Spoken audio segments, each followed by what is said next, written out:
Hello friends, welcome to my channel competitive English with প্রাইমাইটেড। তো বন্ধুরা, আজকের এই ভিডিওতে আমি যারা তোমরা কাট অফ মামলা করতে চাইছো, তো তোমাদের এই মুহূর্তে কাট অফ মামলা করা ঠিক কি ঠিক না, তো সেই বিষয়টা নিয়ে আলোচনা করবো। অবশ্যই ভিডিওটা শুনবে। আর 9533-এর 2022 রিক্রুটমেন্টের যে প্যানেল, তো সেটা কি ইতিমধ্যে এক্সপায়ার্ড হয়েছে। আর এনআইওএস সংক্রান্ত একটা গুরুত্বপূর্ণ বিষয় রয়েছে। তবে আমার কাছে মনে হচ্ছে এটা একটা বেশ গুরুত্বপূর্ণ ইনফরমেশান এনআইএস রিলেটেড, তো অবশ্যই শেষ পর্যন্ত শুনবে।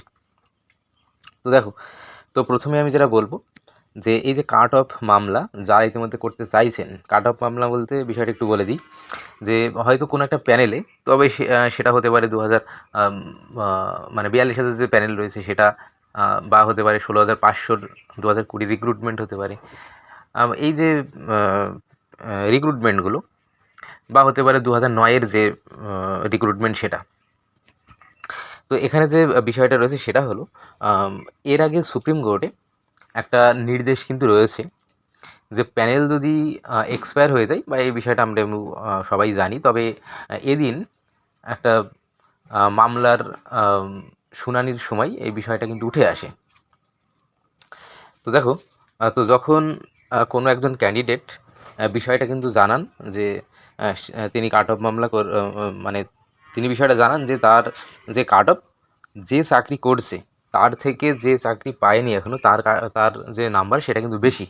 তবে নাম্বার বেশি হওয়ার পরেও সে প্যানেলে আসতে পারেনি। তবে যার কম সে কিন্তু সে কিন্তু চাকরি করছে। এই বিষয়টা নিয়ে সে মামলাটা করে। তো তো এ প্রসঙ্গে কলকাতা হাইকোর্টের বিচারপতি বিশ্বজিৎ বসুদেব, তো উনি কিন্তু বলেন যে সুপ্রিম কোর্টের একটা কপি রয়েছে, একটা জাজমেন্ট রয়েছে, যে সেখানে এটা বলা হয়েছে যে প্যানেল এক্সপায়ার যদি হয়ে যায়, তবে সেক্ষেত্রে কিন্তু আর ওই মামলাগুলো করেও কিন্তু আর কোনো কিছু করা যাবে না। তো সেই কারণে উনি এটাই বারবার বলতে চাইছেন যে প্যানেল এক্সপায়ার হওয়ার আগেই আপনারা আসুন, এসে মামলাটা করুন, তবে আপনারা কিন্তু সুবিচার পাবেন। তো সেই কারণে বিষয়টা তুলে ধরলাম। তো যদিও বা এই যে কাট অফ যে মামলা, তো এই মামলা যদি আর ফিউচারে কেউ অবশ্যই যদি করতে চাও, তো সেক্ষেত্রে দেখতে হবে সেই প্যানেলের যে এক্সপায়ারি ডেট সেটা পার হয়ে গেছে কিনা। তো যদি সেটা পার হয়ে যায়, আশা করছি ফলপ্রসূ কিন্তু সেরকম কিছু হবে না। কারণ বিশ্বজিৎ বসু স্যার এদিন এই বিষয়টা উল্লেখ করলেন সুপ্রিম কোর্টের জাজমেন্ট কপি সহ।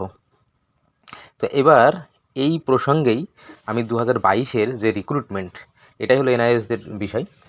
2022-এর যে রিক্রুটমেন্ট, যেখান থেকে 9533 যে প্যানেল, তো তার সঙ্গে এনআইএস বর্তমানে একটা ওতপ্রোতভাবে জড়িত রয়েছে। তো দেখো, তো প্যানেল ইতিমধ্যে এক্সপায়ার হয়েছে কিনা, তো দেখো নিয়ম অনুযায়ী 1 বছর হয়ে গেছে। আপাত দৃষ্টিতে আমরা যেটা জানি যে 2022 রিক্রুটমেন্টের যে প্যানেল, 9533-এর প্যানেল, সেটা কিন্তু ইতিমধ্যে এক্সপায়ার্ড। কিন্তু পর্ষদের পক্ষ থেকে কিন্তু এখনও সেটা অফিসিয়ালি এটা কিন্তু কখনোই জানানো হয়নি কোর্টে যে প্যানেল এক্সপায়ার হয়ে গেছে। যদিও বা 1 বছর হয়ে গেলেই প্যানেল এক্সপায়ার হয়ে যায়, সুপ্রিম কোর্টেরও কিন্তু একটা জাজমেন্ট রয়েছে, বিশ্বজিৎ বসু স্যার এটা উল্লেখ করেছেন।